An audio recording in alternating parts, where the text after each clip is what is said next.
প্রাথমিক মাধ্যমিকের বিনামূল্যে পাঠ্যবই ছাপা ঘিরে গড়ে ওঠা সিন্ডিকেটের ঢাকা ক্লাবে গোপন বৈঠকের চেষ্টা নস্যাৎ করে দিয়েছে প্রশাসন। ২০২৬ শিক্ষাবর্ষের পাঠ্যবই ছাপানোর টেন্ডার শুরু করেছে। জানা গেছে, এবারও ফাঁস হয়েছে টেন্ডারের প্রাক্কলিত দর। সেই দর জেনে কোন প্রেস কত বই ছাপার কাজ পাবে, কে কোন লটে কত দর দেবে, তা আগেই ভাগবাটোয়ারা করতে গত শুক্রবার ঢাকা ক্লাবে নেগোসিয়েশন বৈঠক ডাকা হয়েছিল।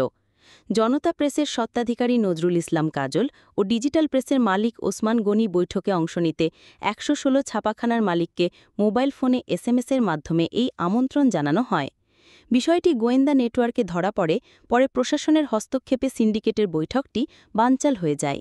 আনন্দ প্রিন্টার্স লিমিটেডের মালিক এবং বাংলাদেশ মুদ্রণ শিল্প সমিতির সভাপতি রাব্বানী জব্বারের এই গোপন বৈঠকে নেতৃত্ব দেওয়ার কথা ছিল। আগামী শিক্ষাবর্ষে প্রাথমিক ও মাধ্যমিকে এবার ৩০ কোটি বই ছাপানোর সিদ্ধান্ত নিয়েছে জাতীয় শিক্ষাক্রম ও পাঠ্যপুস্তক বোর্ড এনসিটিবি।